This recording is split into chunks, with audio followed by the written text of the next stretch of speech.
Bismillahirrahmanirrahim. Assalamualaikum warahmatullahi wabarakatuh. Alhamdulillahi wassalatu wassalamu ala rasulillah wa ala alihi wa sahbihi wa man walah. La hawla wa la quwwata illa billah wa ba'd. Alhamdulillah, pada malam ini kita bisa melanjutkan ngaji kitab Ta'limul Muta'allim di dalam keadaan sehat wal afiyah. Mudah-mudahan kita senantiasa mendapatkan taufik ma'unah dari Allah Subhanahu wa taala. Salawat serta salam mudah-mudahan tetap tercurah limpahkan kepada junjungan kita Nabi Agung Nabi Muhammad sallallahu alaihi wasallam. Pada pertemuan kali ini kita akan membahas yaitu tentang larangan bermalas-malasan. Jangan malas, bisa-bisa kita gagal di dalam meraih cita-cita. Di halaman 60 kita baca, Bismillahirrahmanirrahim. Qala al-musannifu rahimahullah wa nafa'ana bihi wa bi'ulumihi fid dharain amin. Wa qila lanten ngendika akan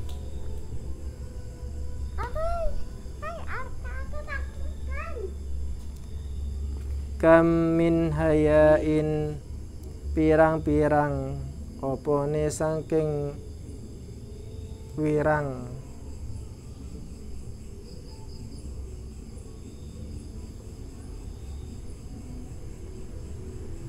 wakam ajazin lan pirang-pirang saking apes wakam nadamin lan pirang-pirang saking getun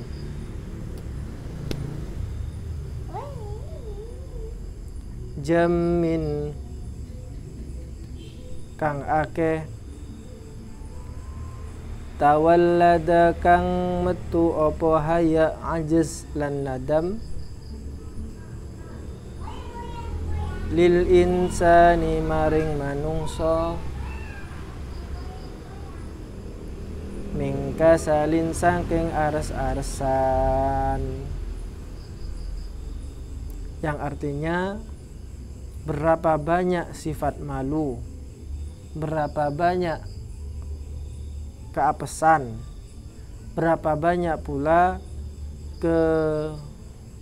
penyesalan itu dilahirkan dari sifat malas. Artinya bahwa manusia dengan sifat malasnya ini akan mengantarkan kepada malu. Kalau orang malu, maka ia akan tersesat di jalan. Ada perkataan yang menyatakan bahwa malu bertanya, sesat di jalan. Kenapa dia kok malu? Padahal dia butuh petunjuk. Karena dia malas untuk tanya. Kalau dia naik mobil mungkin, kemudian dia berada di jalan yang dia tidak tahu kemana arah jalan itu, kemudian jalan mana yang perlu dia tempuh dalam mencapai tujuannya, tapi dia malas untuk turun dari mobil dan akhirnya tidak tanya. Dia nekat untuk melanjutkan perjalanan, pada akhirnya ternyata dia nyampe ke hutan dan tersesat, nyasar. Itu sebab kenapa? Sebab dia malas, akhirnya dia malu bertanya. Ketika dia sudah tersesat, maka dia bisa dikatakan sebagai orang apes, ajazin. Dia apes, kenapa? Karena tidak tanya dari tadi. Akhirnya ketika sudah berada di tengah hutan, tidak ada lagi yang bisa ditanyakan. Adanya rumput, pohon, kera. Masa kita mau tanya kepada kera? Artinya kemana jalan keluar? Jawab sama kera, aku udah tahu. Akhirnya apa yang terjadi? Nadam, penyesalan. Dia menyesal. Kenapa tadi kok saya tidak tanya? Coba kalau saya tanya pasti dia akan tersesat di jalan ini. Nah, itu sudah pasti, itu sudah. Jadi muaranya apa? Yaitu dari sifat kasal. dari sifat malas. Malas itu kemudian menghasilkan sifat malu, kemudian apes, dan pada akhirnya menyesal. Tapi kalau dalam kebaikan itu tidak ada sifat malu. Memang malu itu di satu sisi adalah baik, namun di sisi lain tidak baik. Kalau dalam kebaikan jangan malu sampean, jangan malu. Justru malu itu adalah ketika kita berada di jalur yang salah. Berada di jalur yang salah. Mencuri, ya malu. Kalau diketahuan, udah di penjara, akhirnya mencemarkan nama baik, harus malu. Tapi kalau sampai melakukan kebaikan, mengaji, tidak usah malu. Menghafal, tidak usah malu. Kenapa? Karena itu kebaikan.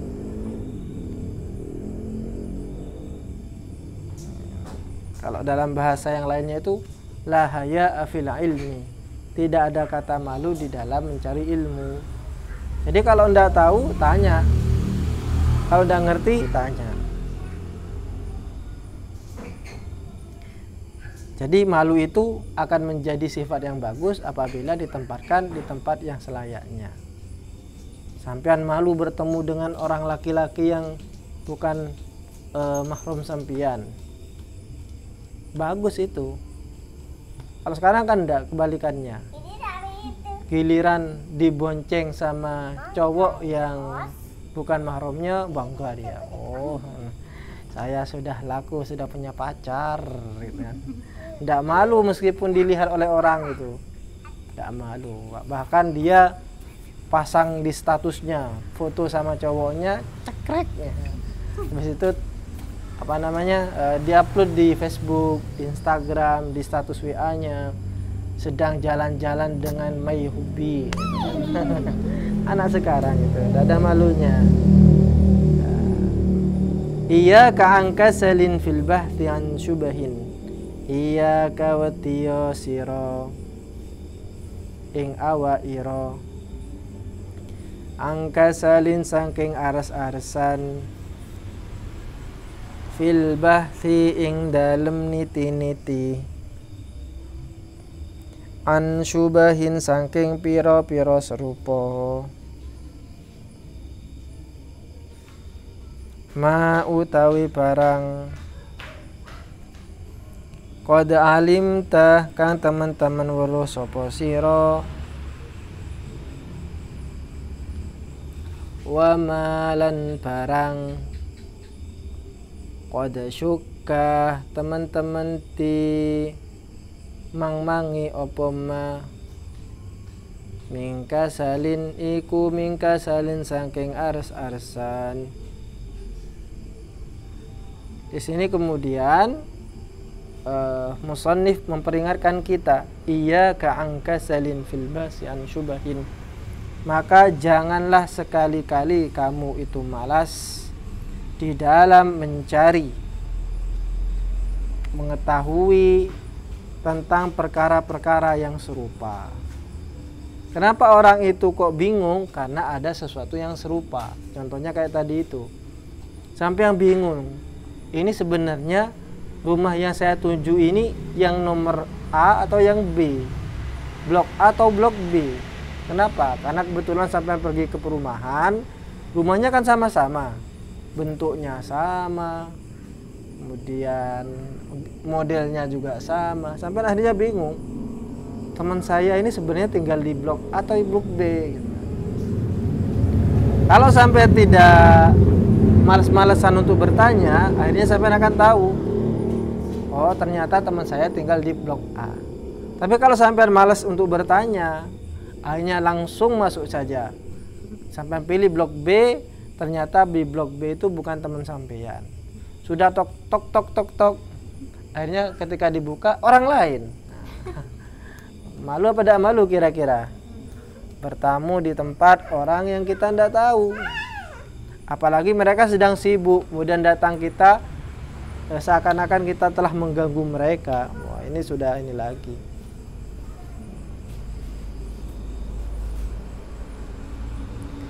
Akhirnya salah alamat itu.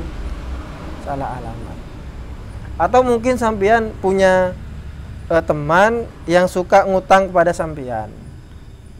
Pergi ke rumahnya, sampean pergi ke rumahnya, namun sampean bingung, ini rumahnya yang sebelah ini atau yang sebelah sana. Akhirnya sampean nekat saja pergi ke rumah yang menurut sampean di situ. Akhirnya sampean marah-marah di depan rumahnya. Woi, keluar woi. Bayar utangmu gitu kan. Dasar lu. Ternyata kemudian yang keluar bukan orang yang sampean cari. Kira-kira bagaimana perasaan sampean? Okay. Paling ketika dia buka pintu langsung ada backsoundnya juga. Oh no gitu kan. Untung tidak dibawakan pukulan itu kan atau apa gitu kan. Apa kamu bilang tadi? Kayak gitu-gitu. Itu gara-gara dia malas bertanya. Maka jangan malas bertanya. Silakan bertanya selagi bisa. Ma qad alimta wa ma qad syukka min kasalin. Akhirnya apa? Akhirnya kamu tidak akan tahu tentang hakikat sesuatu itu. Atau mungkin sampai akan tetap ada berada di dunia keraguan, ragu sampean. Kenapa? Min kasalin, sebab karena malas. Karena malas itu. Satu misal, contohnya, sampean, mohon maaf, yang perempuan bingung, ini apakah darah haid atau darah nifas?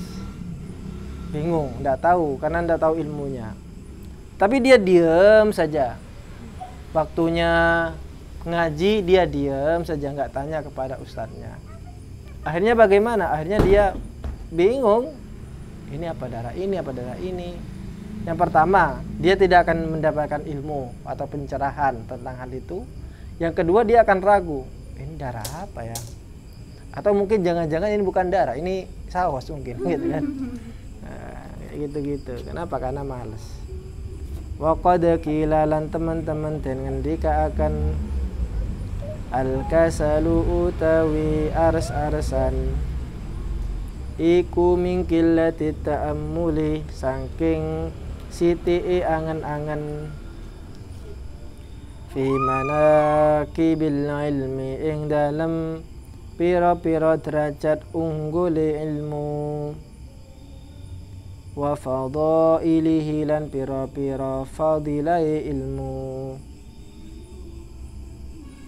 Dikatakan bahwa mungkin, dan ini kebanyakan terutama di dalam belajar, orang yang malas itu karena tidak adanya kesadaran akan pentingnya ilmu dan pentingnya keutamaan ilmu. Dia tidak tahu. Kenapa sih belajar baca kitab kuning? Dia tidak tahu fadilahnya apa, keutamaannya apa. Kalau bisa baca kitab kuning ini, apa yang akan dia dapatkan? Dia tidak sadar itu. Akhirnya ya malas-malesan. Kenapa? Karena dia tidak tahu. Tidak tahu apa yang akan dia dapatkan dari proses belajar itu. Ada orang yang tidak tahu tentang apa manfaat dari hafalan Al-Quran. Akhirnya ya meskipun dia ikut hafalan Al-Quran, tapi ya malas-malesan. Kenapa? Karena dia tidak tahu. Tidak tahu. Belajar bahasa Arab, tapi dia tidak tahu apa manfaat dari bahasa Arab. Akhirnya ya belajarnya ya malas-malesan, ngikuti teman saja. Kalau teman ngaji ya ikut ngaji, kalau tidak. Itu namanya penyebab dari malas itu. Dan juga mungkin karena kita kurang membaca biografi dari perjalanan para ulama terdahulu. Kalau kita membaca biografi mereka, betapa susahnya mereka di dalam belajar, betapa gigihnya mereka dalam belajar, usaha yang dilakukan oleh mereka itu sangat besar, sehingga kemudian mereka menjadi sukses. Ini terkadang akan memotivasi kita. Akhirnya semangat. Tapi ketika dia tidak tahu tentang biografi para ulama terdahulu, itu akhirnya dia bikin males. Kenapa? Karena dia tidak tahu sebenarnya dia belajar ini untuk apa. Dia menghafal ini untuk apa. Dia ngaji ini untuk apa. Tidak jelas. Fayam bagi mongko siyuk yo opo ayut ay banyento mayahe sopo tolib nafsahu ing awak dewe ne tolib alat tahsili ing atese ngasilaken ilmu wal jiddi lan nemen-nemene wal muwadzabati lan ngajek akan bita'ammuli kelawan angan-angan fi fadailil ilmi ing dalam pira-pira fadilai ilmu fa innal ilma mongko satuhune ilmu iku ya bako tetap apa ilmu wal malalan satuhune arta utawa bondo iku yafna rusak. Oleh karenanya kata musannif di sini, maka patutlah bagi orang yang mencari ilmu untuk berusaha sekuat tenaga untuk menghasilkan dan produktif di dalam mengaji. Harus sungguh-sungguh wajib. Dan juga jangan lupa wal muwadzabah, harus terus istiqomah. Jangan hanya sekarang sungguh-sungguh, besok kemudian malas-malesan. Sudah tidak ngaji lagi, sudah tidak menghafal lagi, sudah tidak belajar lagi. Jangan.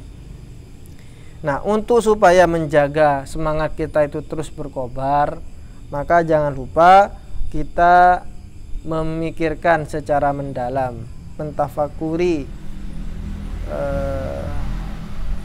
tentang fadilah ilmu. Ini nanti akan kita termotivasi. Oh, ternyata orang yang mencari ilmu itu fadilahnya besar. Orang yang punya ilmu akan dimuliakan oleh Allah di dunia dan di akhirat. Kemudian dilihat contoh-contohnya seperti siapa? Oh, lihatlah kiai ini, kiai ini, kiai ini. Lihat bagaimana Allah Subhanahu wa taala memuliakan beliau-beliau itu. Beliau-beliau itu bukan dimuliakan karena fisiknya yang ganteng, bukan karena tenaganya, bukan karena ototnya, bukan karena hartanya, jabatannya, tapi Allah muliakan karena kenapa? Karena ilmunya. Karena beliau itu berilmu, akhirnya jabatan, kemudian kekayaan, relasi, teman, semuanya akhirnya datang. Itulah perbedaan ilmu dengan harta. Banyak sekali sebenarnya perbedaan dari ilmu. Salah satu perbedaannya adalah fa innal ilma yabqa, bahwa ilmu itu akan terus tetap, wal mala yafna, sedangkan harta itu akan sirna, akan hilang.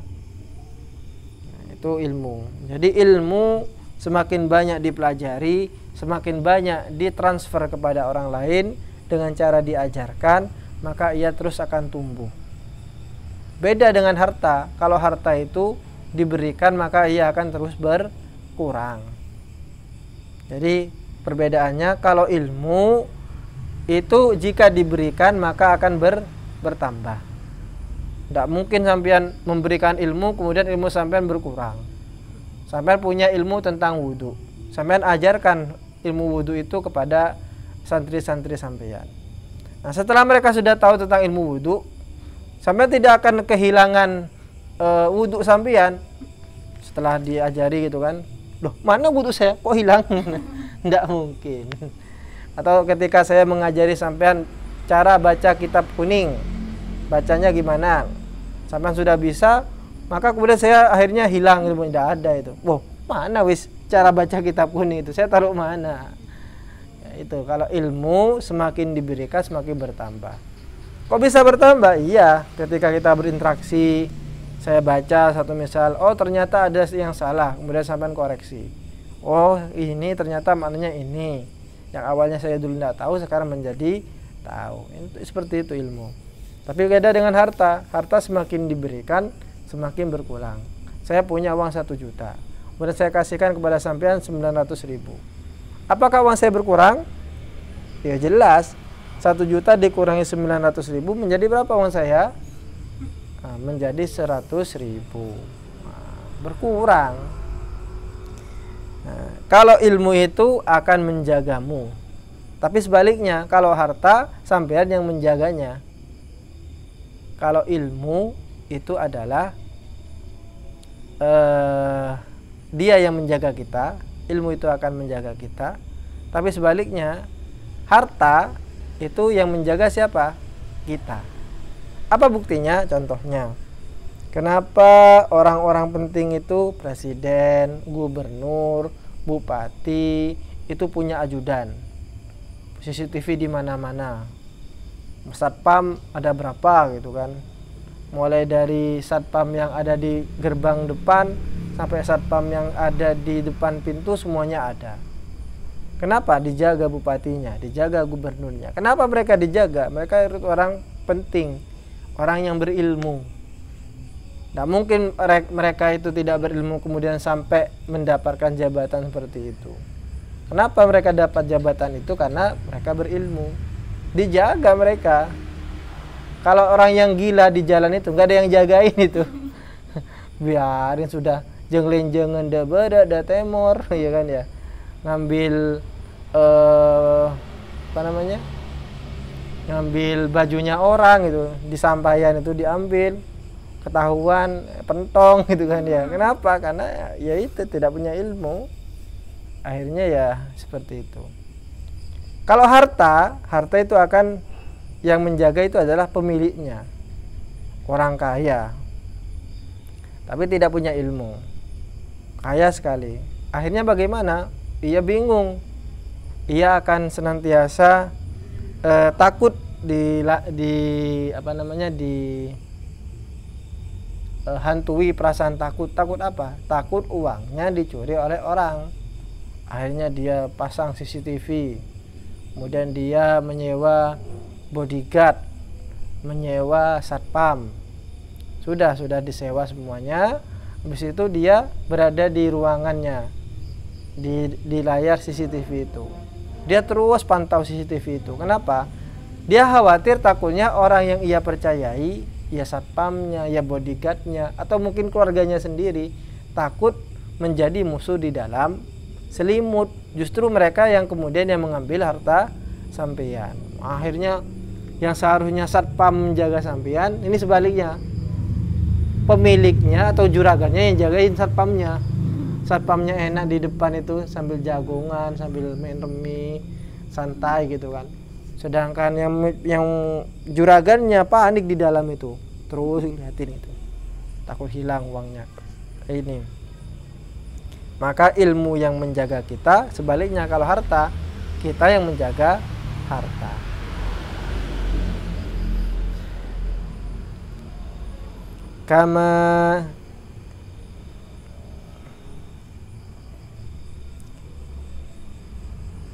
Kama iku rusak, kama koyok barang kola kang ngendika sapa amirul mukminin Ali bin Abi Thalib, sayyiduna Ali bin Abi Thalib karramallahu wajhah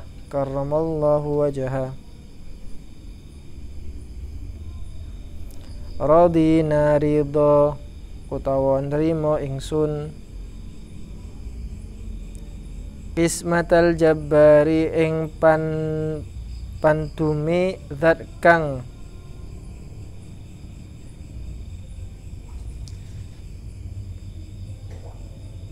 purba wasisa.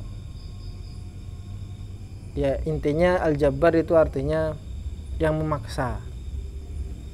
Jabbar, yang memaksa. Maksudnya di sini adalah Allah. Karena Allah ini mempunyai sifat memaksa juga. Jabbar, perkasa. Fina ing dalam ingsun iku lana katuwe ingsun ilmun utawi ilmu walil ada ilan iku katuwe piro-piro musuh malun utawi arto fa innal mala mongko satuhuni arto iku yafna rusak opo arto angkoribin saking barak wa innal ilma lan satuhuni ilmu iku yabqa tetep awet opo ilmu la yazalu ora bakal ilang opo ilmu. Ini Sayyidina Ali bin Abi Thalib yang mendapatkan julukan Amirul Mukminin. Amirul Mukminin itu artinya pemimpin orang-orang mukmin, berkata, Rodina kismatal jabbari fina, kita rela dengan pembagian dari Allah Subhanahu wa taala kepada kita. Kita rela diberikan sesuatu dari Allah Subhanahu wa taala. Lana ilmun, kita rela diberikan ilmu kepada kita. Tidak apa-apa wes, meskipun tidak diberikan jabatan, tidak diberikan harta, tidak diberikan kekayaan, tidak apa-apa. Yang penting kita dapat ilmu. Walil a'da'i malun, sedangkan bagi musuh, orang-orang yang memusuhi Islam, tidak apa-apa. Mereka kasih harta, kasih uang, tidak apa-apa. Kenapa? Kok kita lebih memilih ilmu daripada harta? Padahal kan enak kalau kita dapat punya harta, apapun kita bisa beli. Dengan uang itu, apapun kita bisa beli. Termasuk ulama-ulama yang yang bisa kita beli. Kan begitu kata orang-orang yang sombong itu. Nah, kalau Ali bin Abi Thalib enggak, kalau dipilihkan antara ilmu dan harta, maka jelas beliau memilih ilmu. Enggak apa-apa meskipun enggak punya uang. Kenapa? Fa innal mala yafna an qarib. Karena uang itu akan lenyap, akan hangus dalam waktu yang sangat dekat sekali. Akan hangus. Sedangkan ilmu, wa innal ilma yabqa la yazal. Sedangkan ilmu itu akan senantiasa tetap kokoh, senantiasa abadi sampai waktu yang tidak tertentu, alias tidak terbatas. Itu ilmu. Gampangannya seperti ini. Kenapa orang-orang dulu itu, orang-orang yang mempunyai peran besar di Republik ini, seperti Soekarno, Hatta, Hadratus Syekh Hasyim Asy'ari, atau mungkin yang di sekitaran kita. Kenapa kita mengenang ada namanya Kiai Syarif, Kiai Syarifuddin, kemudian ada namanya Kiai Anas Mahfud di Lumajang itu, kemudian sampai dibuatkan Masjid Jami dinamakan dengan Kiai Anas Mahfud. Kemudian ada namanya Kiai Ilyas. Kenapa kok ada nama-nama ini? Padahal kita belum pernah melihat muka mereka, akhlak mereka seperti apa. Bahkan mungkin rumah mereka kita tidak tahu itu. Kenapa kok kemudian mereka dikenang? Yaitu salah satunya adalah karena ilmunya. Kiai Syarifuddin dikenal. Kenapa? Karena ilmunya. Kiai Anas Mahfud karena ilmunya. Kiai Ilyas, kenapa? Karena ilmunya, sampai dibuatin jalan Kiai Ilyas. Itu karena ilmunya. Bukan karena dia kaya, enggak. Bukan karena ia kaya akhirnya kemudian dikenal. Enggak. Paling dia akan dikenal ketika ia kaya doang. Ketika dia jatuh miskin, maka tidak ada yang mau mendekatinya. Itu manusia seperti itu. Giliran kita kaya, kita punya segalanya, punya jabatan, semuanya datang kepada kita.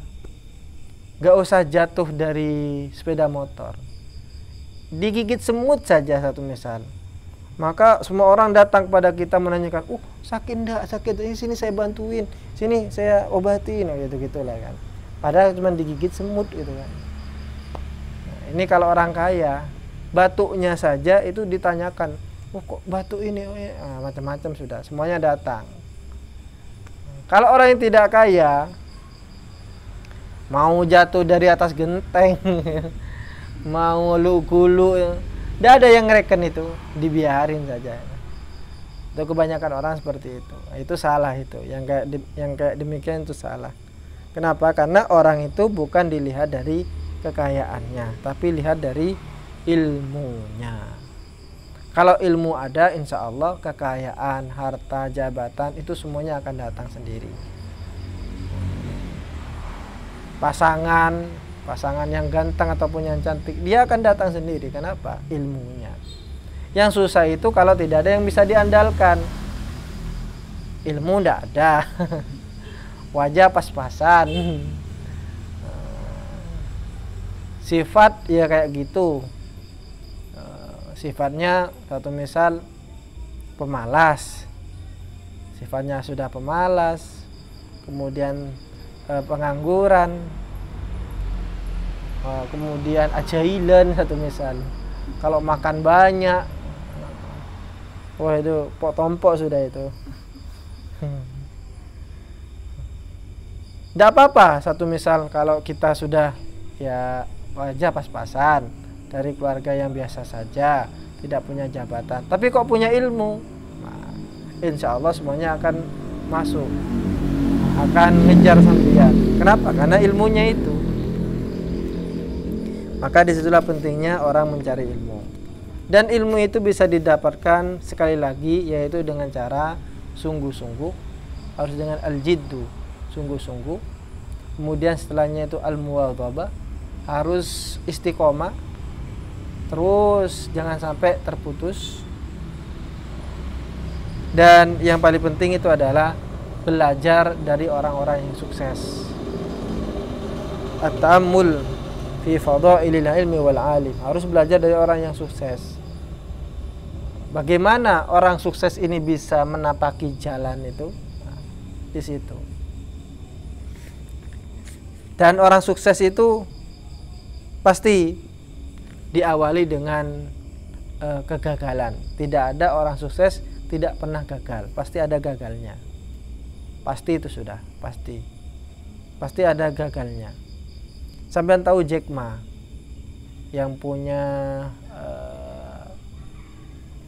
Alibaba. Alibaba itu semacam apa ya? Kalau kita mungkin kayak Shopee gitu-gitu loh. Shopee, kemudian apa?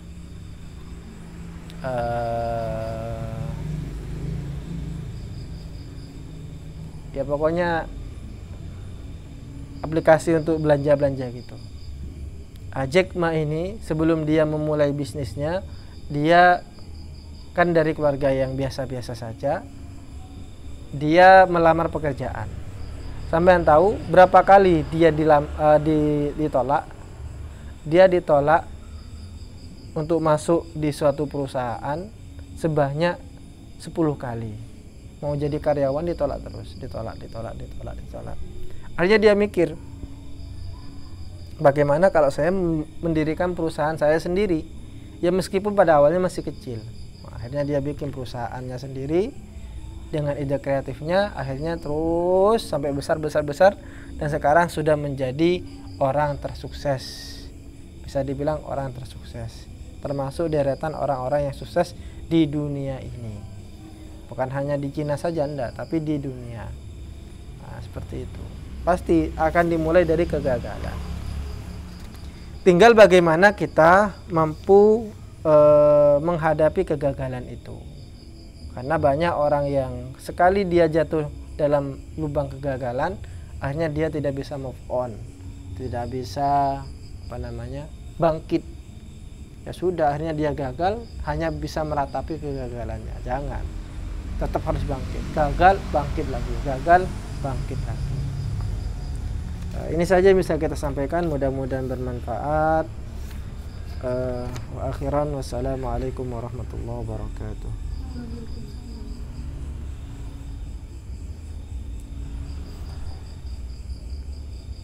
um,